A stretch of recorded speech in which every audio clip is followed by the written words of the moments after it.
नमस्कार, कुकवीत वंदना दाते रेसिपीमध्ये आपले मनापासून खूप खूप स्वागत आहे. तर आज आपण एक वर्षभर टिकून राहील असा साधा सोपा उन्हाळी वाळवणातील प्रकार बघणार आहोत. रसाच्या जेवणासोबत तर खूपच छान लागेल. अगदी तोंडाला चव येईल असा वाळवणातील तिखट पदार्थ आहे. रोज आपली चटणी वाटून ती तळून किंवा भाजून घेण्याचा त्रासही वाचेल. अशा प्रकारे हिरव्या मिरचीचं वाळवण तयार करून ठेवल्यावर दररोज जर आपण फिकं जेवण करत असेल, तर जेवणात तोंडी लावायला हा प्रकार नक्कीच चांगला आहे. चला तर मग आपण रेसिपीला सुरुवात करूया. इथे मी 1 किलो हिरव्या मिरच्या घेतलेल्या आहेत. त्या कमी तिखट आहेत. खूप तिखट मिरची घ्यायची नाही. अशा मोठ्या मिरच्या घ्यायच्या आहेत आणि ताज्या घ्यायच्या आहेत. बघू शकता मिरची किती ताजी आहे. देठही त्याचा हिरवागार आहे आणि देठ आपण त्याचे काढून घ्यायचे आहेत असे. आणि सर्व देठ काढून घ्यायचे आहेत आणि थोडे देठाच्या मिरच्या ठेवायच्या आहेत शिल्लक. देठ थोडे ठेवल्यानंतर त्याची चव भाजल्यावर खूपच छान लागते. आणि असे एका मिरचीचे 3 तुकडे करून घ्यायचे आहेत.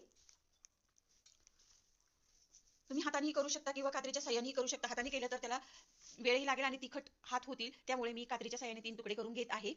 अशा प्रकारे मिरचीचे तुकडे करून झालेले आहेत. बघू शकता. हा मिरचीचा खुडवा 2 वर्ष सुद्धा टिकतो छान. मिक्सरमध्ये त्याला आपण बारीक करून घ्यायचं आहे. बारीक म्हणजे फार बारीक करायचं नाही.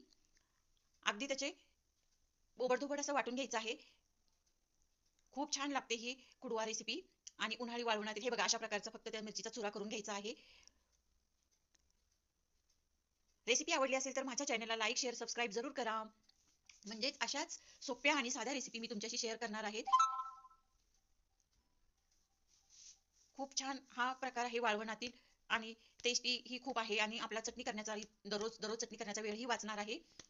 बघू शकता तुम्ही हिरवागार रंग आलेला आहे छान. ताटामध्ये मी काढून घेतलेला आहे. आता काय करायचं आहे, सर्व ताटामध्ये काढून झाल्यानंतर बिया तशा राहतात शिल्लक, त्या बिया आपण बाजूला काढून टाकायच्या आहेत. भांड्याला तशाच राहतात चिकटून बिया. बघू शकता त्या बिया घ्यायच्या नाही, बाजूला काढून टाकायच्या. आता ह्यानंतर आपण काय करायचं आहे, तर आपण 1 वाटी उडीद डाळ घ्यायची आहे आणि ती आपण मिक्सरमध्ये बारीक करून घ्यायची आहे. तुम्ही अगदी गिरणीतनं सुद्धा बारीक करून आणली तरी चालेल. मी मिक्सरमध्ये बारीक करून घेत आहे किंवा घरघंटीवर सुद्धा बारीक करून घेऊ शकता. अशा प्रकारे अजून थोडी जास्त बारीक करून घ्यायची. आता आपली बारीक करून झालेली आहे डाळ.